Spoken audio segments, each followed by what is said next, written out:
I was 18 years old when I got married. I belonged to a very conservative family, a Baloch family, where good daughters never say no to their parents. My father wanted me to get married, and all I said was, if that makes you happy, I'll say yes. And of course, it was never a happy marriage. Just about after 2 years of getting married, about 9 years ago, I met a car accident. Somehow my husband fell asleep and the car fell in the ditch. He managed to jump out, saved himself. I'm happy for him. But I stayed inside the car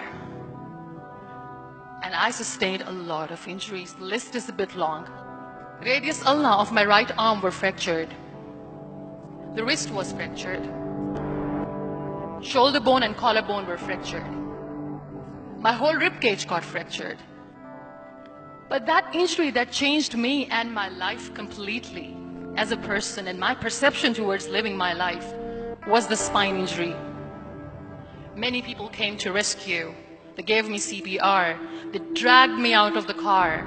And while they were dragging me out, I got the complete transection of my spinal cord. Those 2.5 months in the hospital were dreadful. I was at the verge of despair. One day, doctor came to me and he said, well, I heard that you wanted to be an artist, but you ended up being a housewife. I have a bad news for you. You won't be able to paint again. Next day, doctor came to me and said, your spine injury is so bad, you won't be able to walk again. I took a deep breath and I said, it's all right.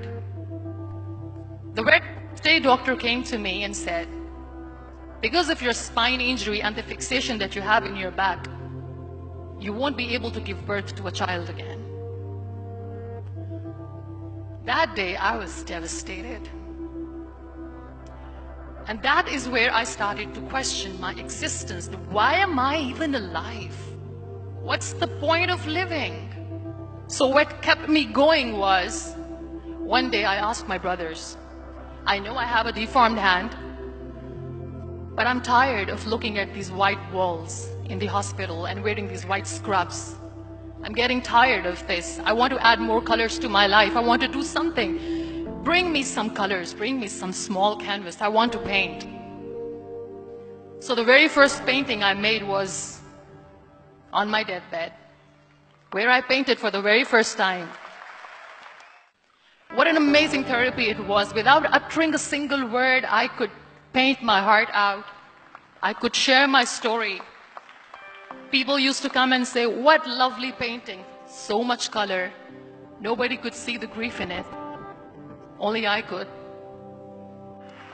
And that day I decided that I'm going to live life for myself. I am not going to be that perfect person for someone. I am just going to take this moment and I will make it perfect for myself. That day I decided that I'm going to fight my fears. So I wrote down one by one all those fears. And I decided that I'm going to overcome these fears one at a time. You know what was my biggest fear? Divorce. But the day I decided that this is nothing but my fear, I liberated myself by setting him free. And I made myself emotionally so strong that the day I got the news that he's getting married, I sent him a text that I'm so happy for you and I wish you all the best. And he knows that I pray for him today. My biggest fear, number 2, was I won't be able to be a mother again. And that was quite devastating for me. But then I realized there are so many children in the world, all they want is acceptance. So there is no point of crying, just go and adopt one. And that's what I did. I gave my name in different organizations, different orphanages.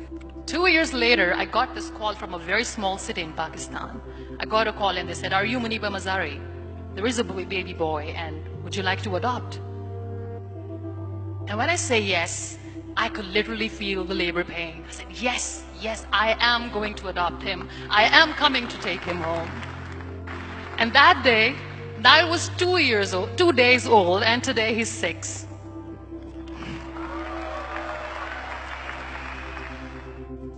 So I decided that instead of starting an NGO for disability awareness, which I know will not help anyone, I started to appear more in public. I started to paint.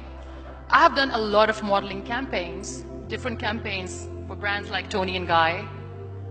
I decided that I'm going to join the national TV of Pakistan as an anchor person, and I've been doing a lot of shows for the last 3 years. I became the National Goodwill Ambassador for UN Women Pakistan, and now I speak for the rights of women, children. I was featured in BBC 100 Women for 2015. I'm one of the Forbes 30 under 30 for 2016. So when you accept yourself the way you are, the world recognizes you.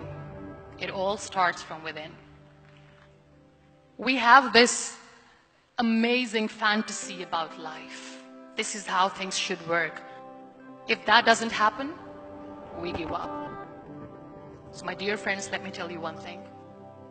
I never wanted to be on the wheelchair. Never thought of being on the wheelchair. This life is a test and a trial, and tests are trials are never supposed to be easy. So when you're expecting ease from life, and life gives you lemons, then you make the lemonade, and then do not blame life for that. It is okay to be scared. It is okay to cry. Everything is okay, but giving up should not be an option. They always say that failure is not an option.